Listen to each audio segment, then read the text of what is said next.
안녕하세요. 부자오빠입니다. 만약에 현재 시점에서 여윳돈 500만 원이 있다면 어떤 종목에 투자하는 게 가장 좋을까요? 크게 나누면 국내 주식과 해외 주식으로 나눌 수 있을 텐데 오늘 영상에서는 국내외 구분 없이 모든 가능성을 다 열어보겠습니다. 해외 주식도 종류가 많지만 아무래도 미국 주식이 가장 대표적이기 때문에 미국 주식 위주로 말씀을 드리려고 합니다. 누구나 쉽게 접근할 수 있게 직투가 아닌 국내에서 원화로 매수할 수 있는 ETF 위주로 설명을 드리겠습니다. 저는 기본적으로 초우량주 장기 투자를 선호하기 때문에 국내 최고의 우량주인 삼성전자를 일단 1순위로 넣었습니다. 삼성전자의 주력은 반도체와 스마트폰인데 특히 반도체는 앞으로 다가올 4차 산업혁명의 최대 수혜주이기 때문에 무조건 투자해야 되는 섹터입니다. 반도체 말고 또 미래 유망한 분야가 뭐가 있을까요? 누가 봐도 미래는 전기차와 자율주행 시대가 올 테니까 전기차의 핵심이라 할 수 있는 2차전지 ETF도 한번 넣어봤습니다. 타이거 2차전지 테마라는 ETF 안에는 삼성 SDI, LG화학, SK이노베이션, 포스코케미칼, LNF, 에코프로비엠, 기타 등등 국내 2차전지와 관련된 다양한 기업들이 대거 포함이 되어 있기 때문에 이 ETF 한 종목만 매수를 해도 2차전지 전반에 걸쳐서 투자하는 효과가 있습니다. 한마디로 전기차 시장이 커질수록 2차전지 ETF 수익률도 좋은 성과를 낼 가능성이 매우 높다고 보시면 됩니다. 자, 이번에는 미국 주식으로 넘어가 볼까요? 코덱스 미국 팡플러스는 미국 초우량 8개 기업과 중국 2개 기업으로 구성되어 있는 ETF입니다. 구성 종목을 보면 테슬라, 넷플릭스, 트위터, 애플, 엔비디아, 구글, 아마존, 페이스북 이렇게 8개 미국 기업으로 이루어져 있고 중국 기업으로는 알리바바와 바이두가 있습니다. 솔직히 중국 기업을 싫어하는 분들이 많을 거라고 생각되지만 ETF 편입 종목을 우리가 임의로 바꾸거나 고를 수는 없기 때문에 특별한 대안이 없다면 어느 정도 타협을 하고 투자하는 것도 나쁘지는 않다고 봅니다. ETF에 편입되어 있는 모든 종목이 내 마음에 100%쏙 들 확률은 현실적으로 매우 희박합니다. 그래서 일부 종목이 마음에 안 들더라도 전체적인 구성이 그렇게 나쁘지 않다면 다소 아쉽더라도 그냥 투자하는 데는 솔직히 지장이 없긴 합니다. 그 다음에 타이거 미국 나스닥 100은 미국을 대표하는 약 100개 기업에 분산 투자하는 ETF인데 정확히 100개는 아니고요. 103개에서 104개 정도를 왔다 갔다 합니다. 미국 3대 지수 중 하나인 나스닥에서 금융주를 제외하고 상위 100개 기업을 추려서 기술주 중심으로 투자하는 종목이라고 보시면 됩니다. 미래는 최첨단 기술이 각광을 받을 것이 분명하기 때문에 이왕 투자하는 거 미래가 밝은 분야에 투자하는 것이 아무래도 기대 수익률이 더 높을 겁니다. 그래서 4차 산업혁명에 관심이 많은 분들은 나스닥 100을 눈여겨보시면 꽤 괜찮을 것 같습니다. 마지막으로 타이거 미국 S&P 500인데 이름에서 유추할 수 있듯이 500개 기업에 골고루 분산 투자하는 ETF입니다.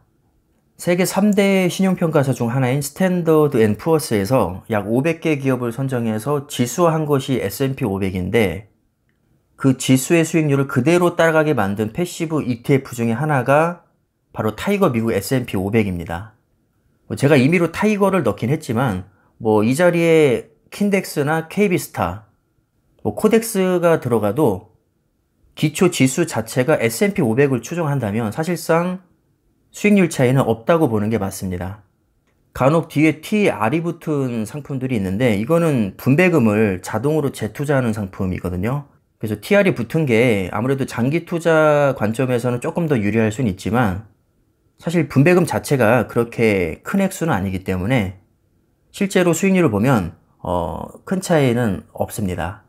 나스닥 100이 기술주에 집중적으로 투자를 한다면 이 S&P 500은 기술주뿐만 아니라 다양한 섹터에 골고루 투자하기 때문에 아무래도 경기에 조금 덜 민감하게 반응하고요. 종목수 자체도 나스닥 100에 비해서 5배나 많기 때문에 심리적으로 아무래도 조금 더 안정감을 주는 효과도 있습니다. 이제 본격적으로 수익률 비교를 해볼 텐데 약 2년간의 수익률을 보면 타이거 2차전지 테마가 76%로 가장 높게 나왔습니다. 다소 의외의 결과가 나왔죠. 미국 주식이 당연히 1등일 줄 알았는데 오히려 국내 주식으로 구성된 2차전지 ETF가 수익률이 가장 좋았습니다.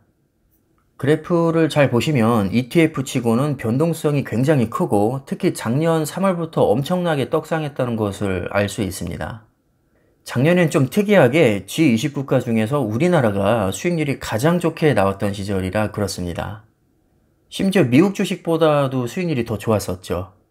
하지만 이건 일시적인 현상이었고 역사적으로 길게 보면 미국 주식이 국내 주식보다는 수익률이 훨씬 좋습니다. 한참 잘 나가다가 가장 최근에는 오히려 조정을 받으면서 성과가 그다지 좋지 않은데 확실히 한눈에 봐도 미국 주식 기반 ETF와의 격차가 점점 좁혀지고 있습니다. 2등은 약 55%의 수익률을 기록한 코덱스 미국 팡플러스인데 역시 ETF 치고는 변동성이 크고 올해 초까지만 해도 수익률이 가장 좋았었는데 중국에서 바이두와 알리바바의 강력한 규제가 들어가는 바람에 수익률을 다 깎아먹었습니다. 그나마 다행인 건 나머지 미국 8개 기업이 든든하게 버텨줬기 때문에 꽤나 준수한 수익률을 유지할 수 있었습니다.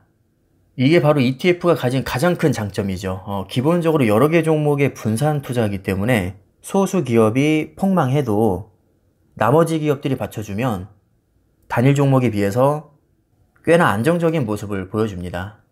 3등은 타이거 미국 나스닥 100입니다. 수익률은 약 39%가 나왔고 확실히 종목 수가 많고 미국 상장 기업들로만 구성돼서 그런지 변동성이 작고 정말 안정적으로 우상향하는 모습을 볼 수 있습니다. 수익률은 솔직히 그렇게 드라마틱하게 높지는 않지만 너무나도 안정적으로 위로 올라가기 때문에 특히 멘탈이 약한 초보분들에게는 너무나도 매력적인 ETF라고 할 수 있습니다. 지구가 망할 정도의 위기가 아니라면 장걱정할 필요가 거의 없다고 보시면 됩니다. 근소한 차이로 35% 수익률이 나온 S&P 500도 마찬가지입니다. 종목 수에서 차이가 많이 나긴 하지만 기본적으로 미국 3대 지수를 기반으로 한다는 공통점이 있고 보다 다양한 섹터에 걸쳐서 폭넓게 투자하기 때문에 안정성에 있어서만큼은 나스닥 100보다는 한 수 위입니다. 아마도 수익률은 신경 쓰지 않고 지구에서 가장 안정적인 종목 딱 한 개만 고르라고 하면 S&P 500을 고르는 분들이 꽤 많을 것이라 생각됩니다. 게다가 단일 종목도 아니고 ETF라면 안정성은 갑 오브 갑이라고 보셔도 무방합니다. 기본적으로 ETF는 주기적으로 리밸런싱이라고 해서 성과가 안 좋은 기업은 중간에 탈락시키고 새로 치고 들어오는 기업을 새로 편입시키는 일종의 컨디셔닝 작업을 합니다. 따라서 5년 후가 됐든 10년 후가 됐든 항상 그 당시에 최고로 잘 나가는 기업으로만 구성된다고 보시면 되고 수익률도 그에 따라서 좋게 나올 수밖에 없는 구조입니다. 마지막으로 삼성전자가 19% 수익률로 이 중에서는 꼴찌를 했는데 사실 올해 초까지만 해도 압도적으로 1위였습니다. 이게 바로 단일 종목의 최대 장점이자 단점이라고 할 수 있는데 만약 올해 1월을 기준점으로 잡았다면 삼성전자는 최고의 종목이라고 평가를 받았겠지만 10개월이 지난 지금 시점에서 봤을 때는 아이러니하게도 수익률이 가장 떨어지는 종목이 됐습니다. 왜냐하면 ETF와는 달리 단일 종목으로 구성됐기 때문에 리밸런싱 개념 자체가 없습니다. 즉 잘 나갈 때는 수익률이 엄청 좋게 나오고 침체기에 들어서면 수익률이 곤두박질 치게 됩니다. 나는 오로지 수익률이 중요하고 리스크는 기꺼이 감수할 수 있다면 ETF보다는 삼성전자 같은 단일 종목이 유리할 수 있습니다. 반면에 나는 그냥 장걱정 없이 그냥 무난하게 안정적으로 투자하고 싶다면 미국 초우량주 기반의 S&P 500이나 나스닥 100을 기반으로 한 ETF가 아무래도 좀 더 매력적일 수 있습니다. 자, 그러나 이건 일반적인 얘기고요. 단일 종목이라고 해서 무조건 ETF보다 수익률이 좋게 나온다거나 ETF라고 해서 단일 종목에 비해서 무조건 안정적이라고 볼 수는 없습니다. 확률적으로 봤을 때 일반적인 특성일 뿐이지 모든 ETF가 다 안정적이거나 모든 단일 종목이 변동성이 큰 건 아닙니다. 따라서 어떻게 생각하면 차라리 단일 종목과 ETF에 그냥 골고루 분산 투자하는 게 의외로 가장 좋은 선택이 될 수도 있습니다. 삼성전자가 요즘에 조정을 너무 오랫동안 받는 바람에 욕을 많이 먹고 있지만 분명히 올해 초까지만 해도 수익률이 가장 좋았고 앞으로 우상향할 가능성도 매우 높습니다. 안정성은 두말할 나위 없이 국내 최고를 넘어서 세계적으로 봐도 탑 클래스에 해당이 됩니다. 따라서 요즘에 삼성전자가 수익률이 안 좋다고 해서 뭐 개잡주다 아니면 뭐 별로다 이렇게 생각할 게 아니라 보다 장기적인 안목으로 종목 선택을 할 필요가 있습니다. 분명히 언젠가는 미국 ETF보다 수익률이 좋은 구간이 나올 겁니다. 지금 전체적으로 수익률을 보시면 아시겠지만 적어도 2년 전에 투자를 시작했다면 여기 나와 있는 종목 중에서 손해를 본 종목은 단 하나도 없습니다. 그리고 올해 초에 만약에 전량 현금화 했다면 삼성전자가 가장 수익률 좋은 종목으로 기억에 남아 있겠죠. 하지만 특정 구간만 보고 이 종목이 최고다, 뭐 저 종목이 최고다 이렇게 얘기하는 건 사실 그렇게 큰 의미가 없다고 봅니다. 왜냐면 주식을 뭐 하루 이틀, 1년, 2년 하고 말 게 아니기 때문이죠. 좀 극단적으로 비교를 하자면 은행 정기 예적금과 비교하면 수익률이 가장 안 좋은 삼성전자조차도 거의 20%가 나왔으니까 비교 자체가 안 됩니다. 물론 개인의 투자 성향에 따라서 선택은 달라질 수 있겠지만 제가 개인적으로 생각했을 때는 여러 개의 종목에 골고루 분산 투자하는 게 적어도 스트레스는 가장 적게 받지 않을까 생각을 해봅니다. 아무리 생각해도 물가 상승률을 감안하면 은행 예적금에만 맡기는 것은 사실 너무나도 큰 손해거든요. 어느 정도 원금 리스크를 감수하더라도 주식 투자를 하는 게 저는 맞다고 봅니다. 아주 오래전에는 뭐 은행에 예적금만 해도 1년에 연 10% 이상의 이율을 줬었지만 뭐 그때가 언제입니까? 지금은 택도 없죠. 심지어 지금 이율이 웬만해서는 1% 넘기기도 힘들거든요. 정기 예적금을 해서는. 원금은 지킬 수 있을지 몰라도 무조건 물가 상승률은 못 따라간다고 봐야 됩니다. 하지만 하다못해 S&P 500에만 그냥 넣어놔도 뭐 연평균 수익률이 거의 10% 정도 나오니까 확실히 물가 상승률보다는 내 자산을 더 증식시킬 수가 있습니다. 물론 이게 확정 수익은 아니지만 역사적으로 봤을 때 S&P 500에 장기 투자하게 되면 대략 7년마다 자산이 2배 정도 증식되는 것으로 알려져 있습니다. 그래서 지금 여윳돈이 뭐 500만 원이든 1000만 원이든 뭐 어느 정도 있다면 이제는 정기 예적금보다는 여기에 나와 있는 종목들 위주로 좀 모아가는 게 어떨까 개인적인 생각을 해봅니다.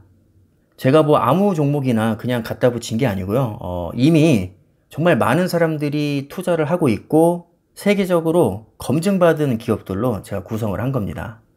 그래서 아직까지 주식 투자를 망설이고 있거나 하고는 있지만 이 방향성을 좀 찾지 못하신 분들은 오늘 내용 참고하시면 좋을 것 같습니다. 자, 그럼 이번 영상은 여기까지 하겠습니다. 감사합니다.